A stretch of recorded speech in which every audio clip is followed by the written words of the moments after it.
What's up, Samurai? We are back in some more Trove, and today we're going to be talking about the martial arts. This is going to end up being a new profession that is currently on the test server.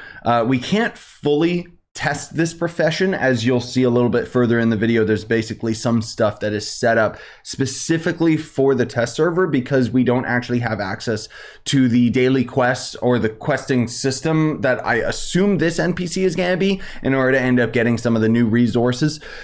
So in summary, what is the martial arts profession? It's pretty much the same as the mysticism, but it's going to end up being different buffs that you can end up applying to your character. So essentially this update is going to be the passive buff update. Yeah. Also, just FYI, today we do have the Friendsgiving or whatever event has started. It's on live server, so I'll stream that later, but I wanted to get this out for you guys. I did already record a video of the martial arts, but this profession is just such a mess. Like it's actually inexcusable, and I hope that the devs like refine this before it goes to the live server, because especially the description for a lot of the passive buffs is really, really bad, like ungodly bad. But anyways, let's get into it. So the profession, similarly to the mysticism, is going to end up having all of these different crafting tables, and it's all so going to be centralized around this NPC. And I assume this is going to be the quest NPC because I'll read this right here. Apparently, we're supposed to be able to get positive karma, which is from the, I don't know, something in acts of service to the Neon Punch Club. So this is the Neon Punch Club. That's what this profession is. But we don't have access to those acts of service, which I assume is going to end up being questing. I hope it's infinite quest and not just daily quest, because that would be stupid if it's daily, because that means it's time gated. Now, if you're confused about the karma, because the patch notes themselves does heavily imply that the karma is a new value that you have to keep track of in this game. It's not. It's literally just a crafting resource. So I'll just look at this right here and you can see positive and negative karma. You don't have to have them even or anything. It's literally just a resource, and that's it. So let's get into the NPC first before we go to the crafting table. So this guy is going to end up being the shop. I didn't even realize that we had quests applied for the karma stuff. There was a couple other things in this guy's inventory that I don't have access to at the moment, but strictly speaking, there's going to end up being the different crafting tables, and then there's going to be incense of various types, and this is going to end up being utilized for, well, for the progression of the profession. Now, the other big important thing is, how do you end up actually getting karma? Well, as of right now, they've got this, which is on test server only. To get 10k positive karma, you just need a quality incense.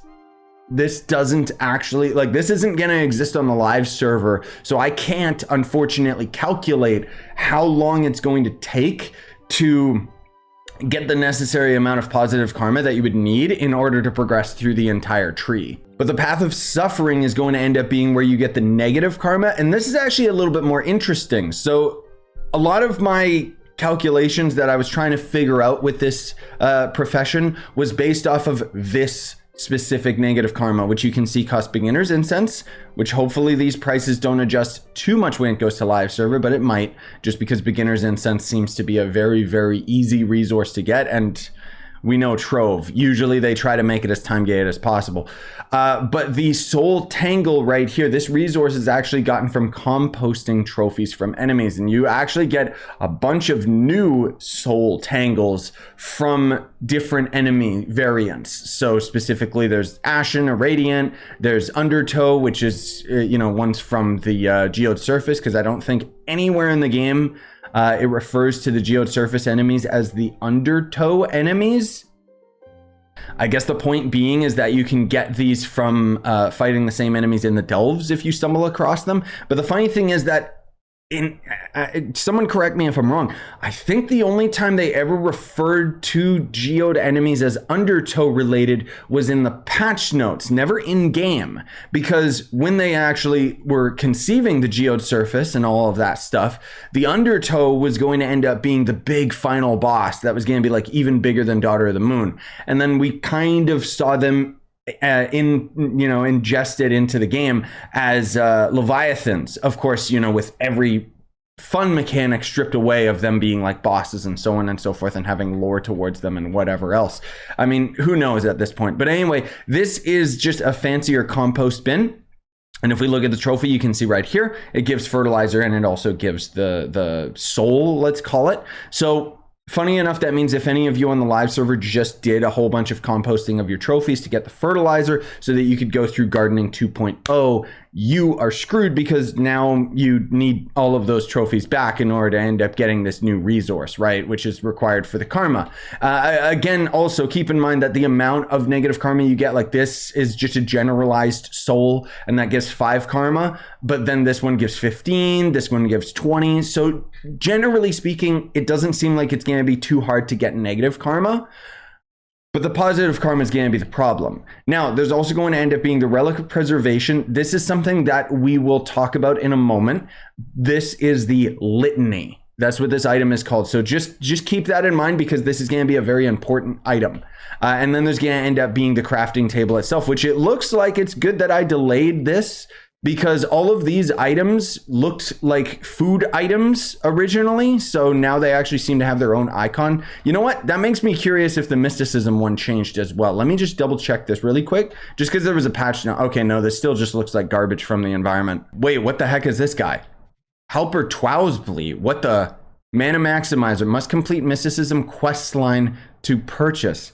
Oh, okay. And then gem dust, that's already pathetic, devs. You need so much gem dust for other aspects of the game that nobody would ever in their right mind spend that much on prop items. I mean, I guess people at the end game that don't care, but okay. Does that mean that we also see the collectibles now? Aha, okay. I'll tackle all of this when it comes to the live server. Obtained from Geotopside Adventure Worlds. What? There's different types of mana? Oh, that's bad.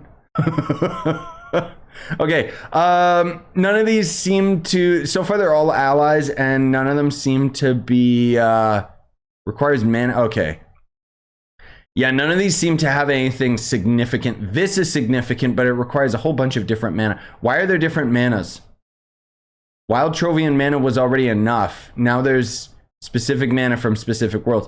Oh, I see. So the devs just added another form of gem dust that doesn't affect players in any positive way, shape, or form that food doesn't already do better.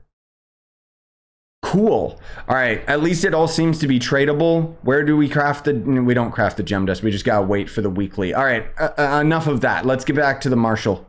I don't like that. All right, so anyway, sorry about that, guys. So looking at this as the default, right? So this is going to be the mantra of regeneration. It's going to end up going into your food slot, which has been renamed to the auto use slot, which is more convoluted and weird.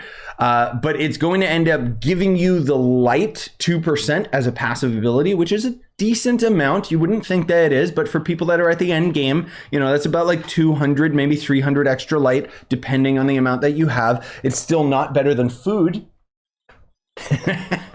So I'd like to see that bumped up a percentage or two, but okay, whatever. It's also going to end up giving you the other passive, which is when it's in your auto use slot, you do /sleep for 10 seconds and it will increase your health regen for 2 hours. So let me actually just craft one of these right here just to show you guys. Oh, I already had some. Okay, whatever. Anyways, we eat that. This also, I don't know where I got that. Oh, when consumed. Okay, anyway. So there you go. We've got that. We do /sleep. I don't know why I did slept. And then what this is going to do is eventually it's going to end up consuming it out of our inventory here once we've done this for 10 seconds. Yeah. So the buff you can see is going to end up lasting 120 minutes. And then I guess it'll end up consuming the item, but I can just swap the item out and I do not retain the buff. Okay, so it's weird. So mechanically, it's better than food items because you can swap them out and it doesn't like consume them. Very strange. But anyways, you see, I already have the litany. So basically what the litany is going to do is so long as I have it equipped, if I go over here and I have quality incense, I'll be able to craft this, which will essentially end up giving me this buff for a much shorter, or not much shorter, sorry. It'll give me the buff for a week. Right? You can see though that it says specifically it'll convert it into a litany, which applies a portion of its effects. Now that confused me for the longest time. All it means is that you don't get the 2% light passive. You still get the actual ability itself, which is the, you know, sleep for a little while or whatever. Which in this case, it seems like I don't need to sleep to actually retain the buff. So interesting.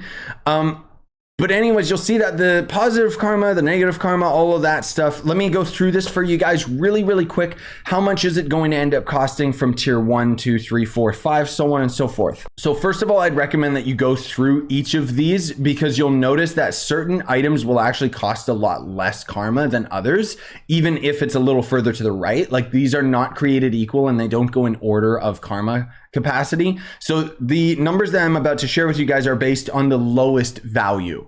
Okay, so tier 1 to 2 is 250 karma, 500 karma, 1,000 karma, 1,000, 750 karma. And that again is going to be based off of both negative and positive karma because it's an even resource for each of them, which yeah, we'll just have to see how we get the positive karma. That's going to end up being the biggest problem. So with that said, let's start going through some of these abilities. I want to share all of the buffs with you.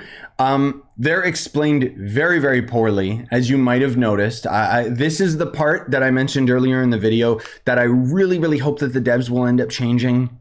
Please, please, devs, I know you're probably not watching and nobody's actually like telling you about this, but my God, can you fix the description? Because I don't know anyone who would ever bother trying to get this buff for health regen when it doesn't say how much health regen it actually ends up giving, you know? Not that anybody would get regen in the first place, but I'm just saying as an example. So unfortunately, I can't give you guys exact numbers for all of these. And a lot of these also have really, really bad descriptions where I don't even know how to obtain the buff, as you'll see in a moment. So mantra of regen, we already covered. This is a shout. So a shout is different because it's going to end up getting consumed right away. What this does is it says when consumed, empowers your leap landing with an explosion, and then equip in your auto use slot and to consume it when using a leap ability. And then it just says Candy Barb and Lunar Lancer. So it just implies each of them has a leap ability, but it doesn't necessarily say which ability it's actually referring to, which I think could confuse a lot of players, especially if they're new to the game. So let's equip this because we know the Candy Barb's leap ability is his number 1. And if I end up doing this, what, bam, you saw that little orange explosion effect? That was it, and the item's gone.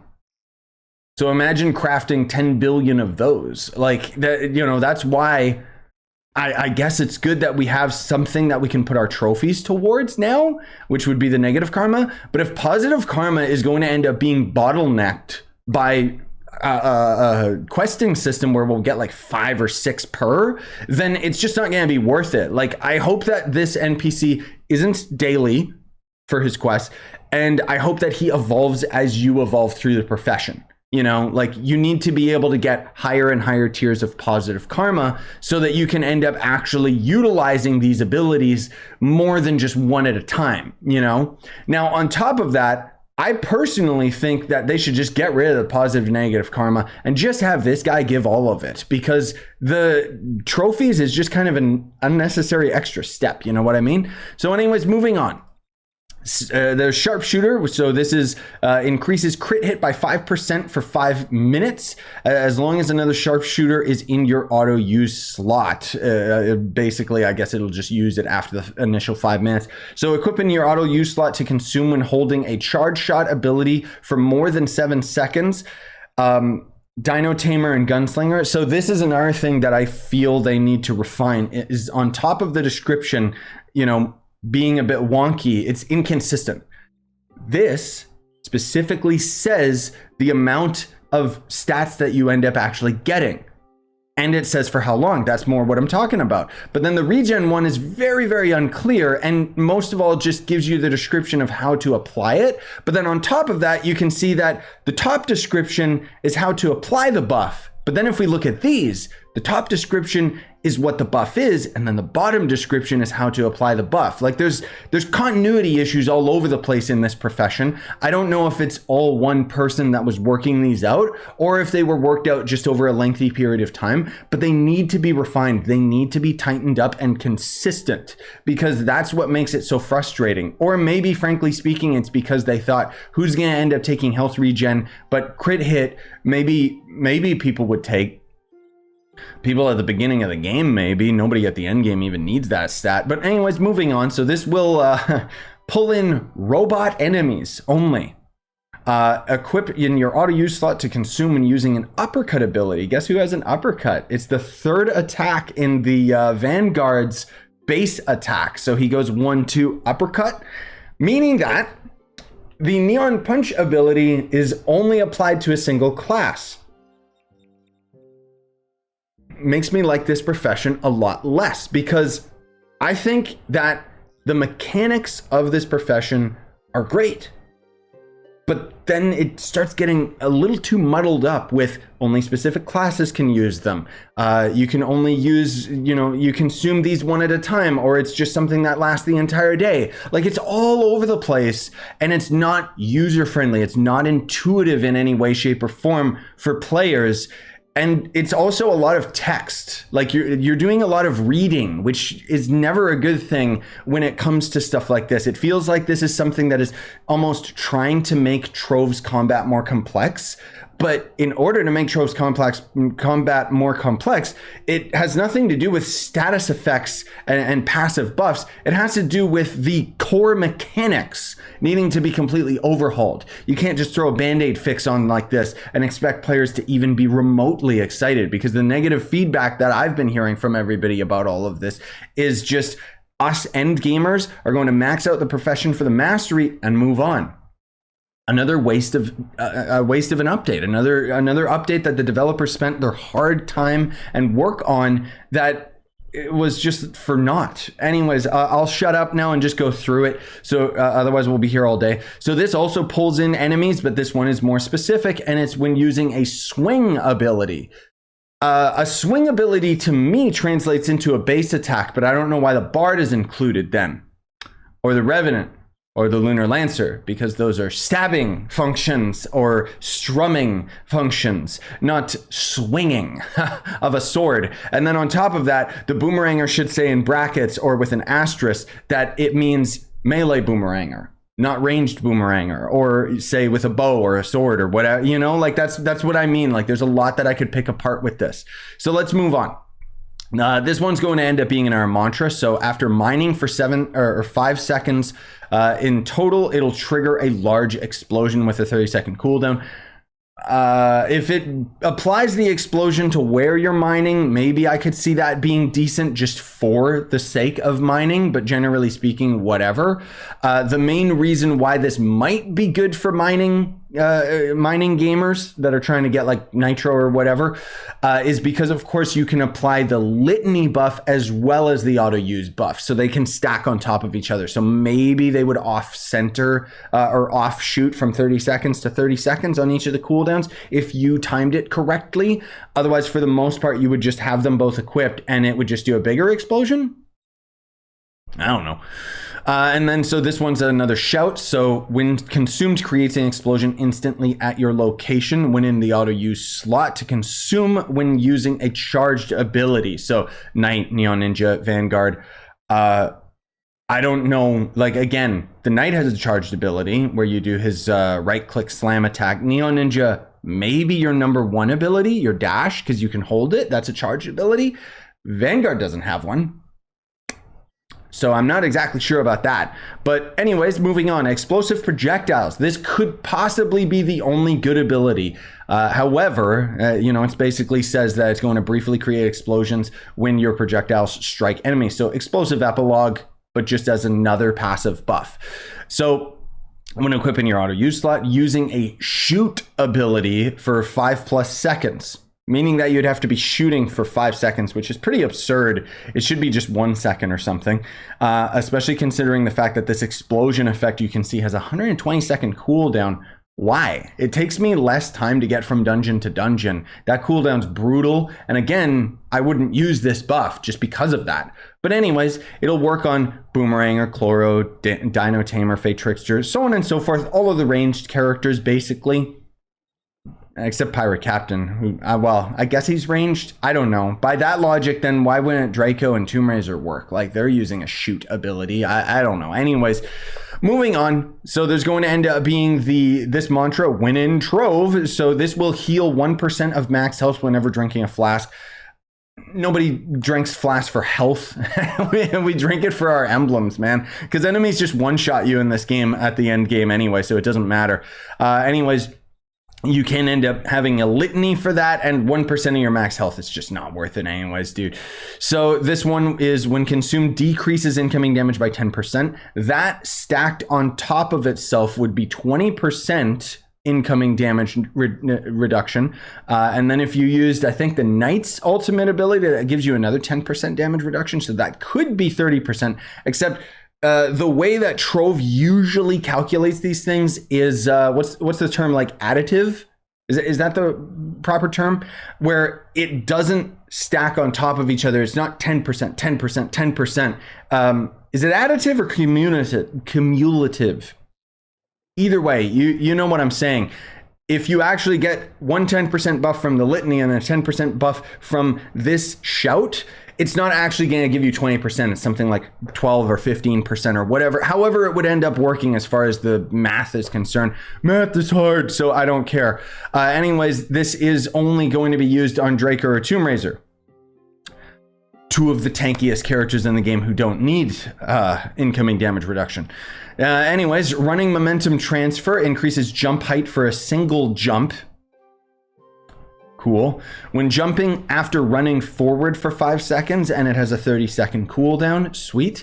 Moving on. So when equipped, mining for 3 seconds total briefly reveals nearby resource blocks. So more ore would be shown up beside you, which honestly could be a pretty good one. Again, the mining buffs, you know, they're fine. I don't think players need them, but I could see this being a really significant buff for players that might be in the early game and are trying to mine for ore, or even if you're just trying to mine on ore day rather than buying it off of the market. Like that, I like these buffs because I feel like the mining as a whole kind of needs an overhaul. Like we need a mining profession in this game, you know? Anyways, there's going to end up being intimidating yell. So this will briefly reduce movement speed of nearby enemies, kind of useless. So it says equip in your auto use slot to consume when beginning a throw ability or item use.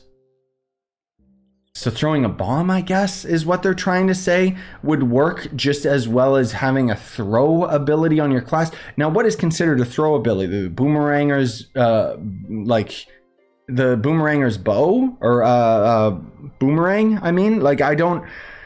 Is the grappling hook of the Lunar Lancer considered a throw ability, or is it considered a shoot ability? Like it's just, and in which case, if it's a shoot ability, then why wouldn't the grappling hook work with the ranged category? Like, you see what I mean? Where, like, I know I'm overthinking it, but at the same time, like, these are the questions that I have that the devs clearly didn't ask when they wrote up these descriptions. It's just, it's all over the place. So anyways, this one's Spring Trap. So this one's weird because you can see based on the image that it's clearly a launch block, right? But they, somebody over in the Trove dev team must have forgot that they're called launch pads. And so they call it a jump block instead, which honestly, a jump block makes more sense than a launch pad.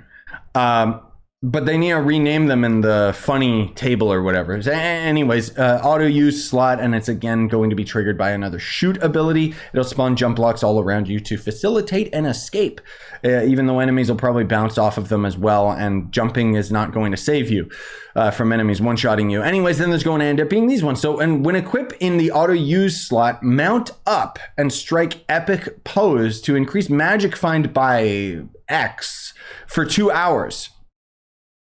See what I mean? The description needs to be fixed. It needs to say specifically, otherwise I'm not gonna bother. I mean, I'm not gonna bother anyway. Why would I need Magic Find? And why does it show Flux? As if that's affected by Magic Find.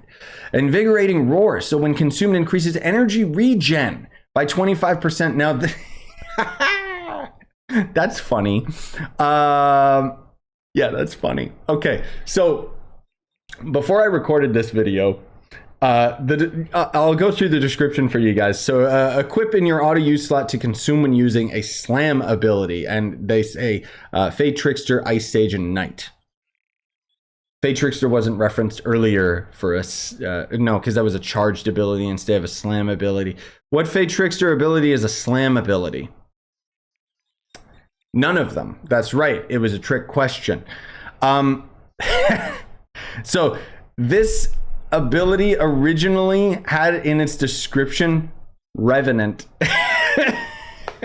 Which, if you're wondering why I'm laughing at that, like, so many of us were making fun of it, and it was just like a true behind the scenes looking glass at, okay, whatever developer wrote all of this clearly doesn't actually play Trove, because the Revenant doesn't have energy. It's not affected by energy regen.